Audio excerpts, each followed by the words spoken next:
It's called the Porsche 917. And even if you have no interest in motorsport, you'll most likely recognize this machine, because it's quite possibly the most iconic racing car ever created. Now today, Porsche is the most successful car maker ever to race at Le Mans. They have 19 victories to their name. But this is the car that started it all. This is the car that gave them that all-important first win. Now, obviously, with a pedigree like that, it's quite valuable, around £14 million. So when we asked the insurers if this would be okay, they said yes, but not the accident-prone little midget. It must be Captain Slowly. So let's see if I can make this thing live for you. The first thing you need to know is that although the 917 looks like a big, wide car, actually, it isn't. Ow.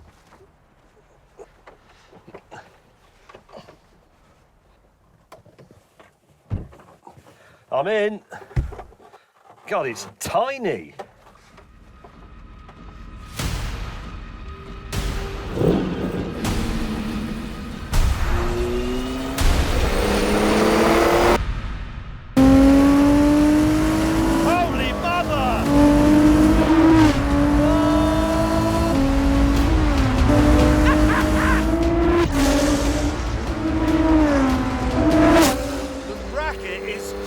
Astonishing. Imagine this for a 24-hour race. Even though it's a 50-year-old car, the 917 is fast by the standards of any decade.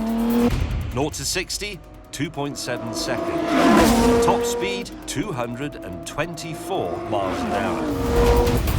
And it was built without compromise, using the absolute bare minimum of materials. So, for example, this bodywork, which is very close to my head, it's fiberglass, 1.2 millimeters thick. That's it. Now, in front of me, I have a big rev counter, an oil temperature gauge, and an oil pressure gauge. That's all the information you get. If those are reading correctly, that means the engine isn't going to blow up. And that means you can pin it. Gee! It's the world's fastest canoe. The 5-litre 12-cylinder engine produces 621 horsepower, which is modest by the standards of today's road-going hypercars. But this thing weighs just 800 kilograms. As a result, the power to weight is off the scale! Bloody hell, this is special. I'm amazed Porsche let me drive it at all. I mean, they didn't give me any training. They just put me in and said, pulls this and turns that and you'll be fine. What's more amazing than that, actually, is that this car exists at all, because its gestation was, let's say, it was quite difficult. The story of its birth starts in 1968, when the governing body for sports car racing, alarmed that the top-end unregulated prototype cars were becoming too fast, too expensive and too dangerous, decreed that such machines should have engines no larger than 3 litres. However, the governing body also said that if you could build 25 road-going versions of your racing car, that engine limit would be raised to 5 litres.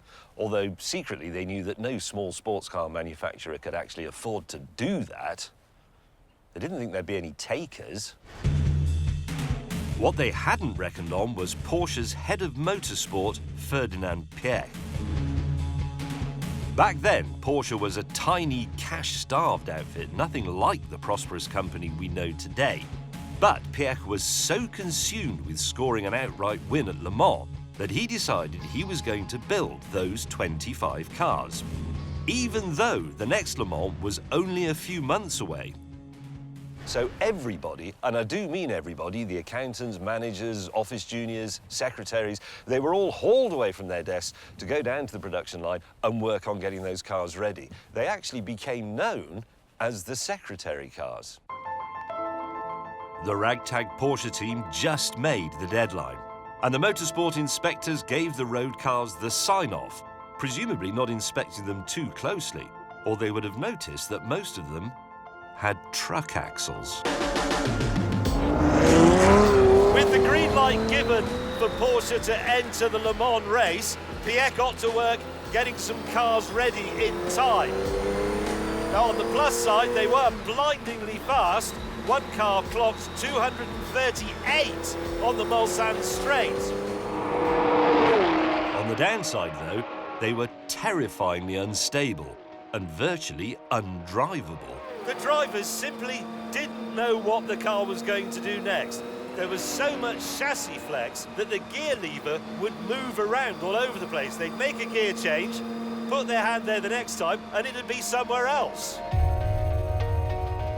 Pierre hoped for a big win at the 1969 Le Mans race, but it was a disaster. One of the privately entered cars crashed on lap 1, killing its driver. The others broke down as the race wore on, until just one remained, driven by this man, British driver Dickie Attwood. Difficult would be putting it mildly. Life-threatening could be another one. Right. It was a monster. It was made for speed, like a bullet to go through the air, but there wasn't enough pressure on the bodywork to keep it on the ground. And so the faster you went, the more unstable it was. It was so horrendous. I was waiting, hopefully, that the car would break. And eventually it did. But it was 21 hours before it broke. We were 6 laps in the lead, so we hadn't got far to go. But I was happy the car broke.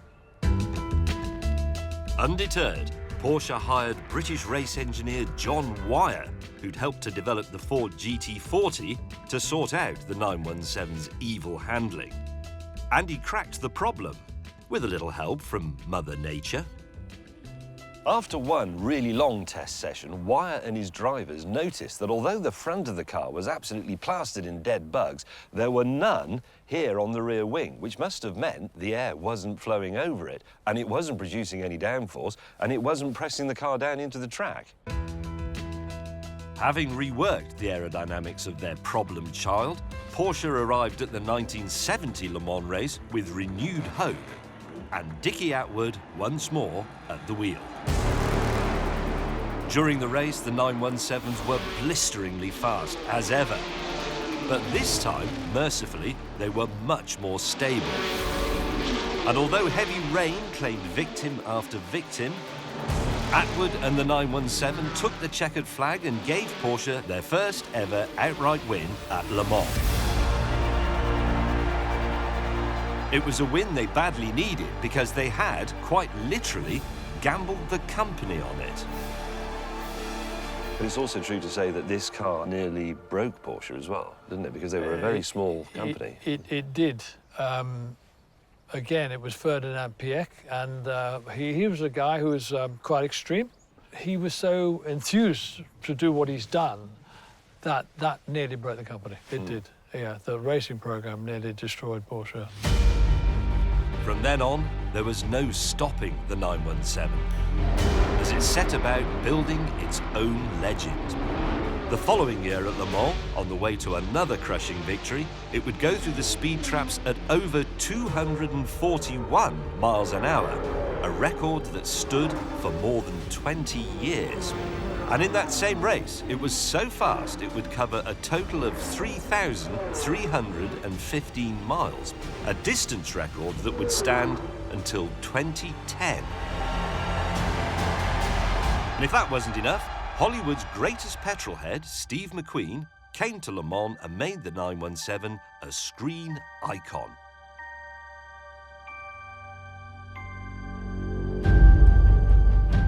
And now, since the legend is celebrating its 50th birthday, I think it deserves a fun day out. So I thought, why don't we put Mr. Dickie Attwood back in it to stretch its legs a bit and spice things up? And whilst he's there, let's see how the old legend, I mean the car, stacks up against a modern Porsche. Specifically this Porsche, the 911 GT2 RS, the biggest gun in Porsche's current arsenal.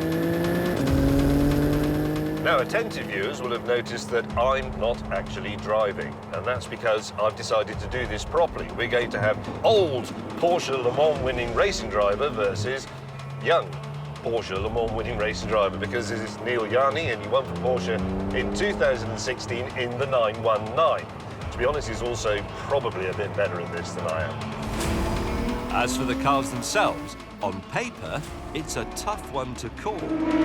We have 700 horsepower in here, 621 horsepower in the 917. But the 917 weighs just 800 kilograms. This weighs 1,830 kilograms. It's over a ton heavier. But then again, we've got modern tyres and we've got modern brakes and we have a modern gearbox with paddles. So, I mean, God knows. Let's find out. What I hadn't considered in my comparisons was Dickie. Whoa, cheeky. Look how bloody fast he's going. The man's a lunatic, he's 78.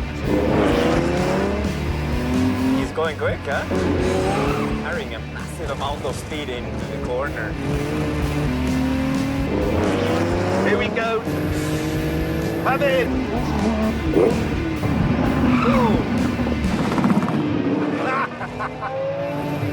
So the red mist has descended again after a pause of nearly half a century, and Mr. Atwood has gone quite mad.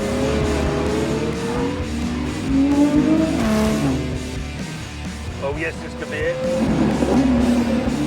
Yes! Oh no! Oh, he's had you! Well, you can't quite outbrake him because you're too heavy. But in the end, youth and modern rubber triumph over the flat hat. Oh, we're all over his tent. Here we go. Oh, ho, ho.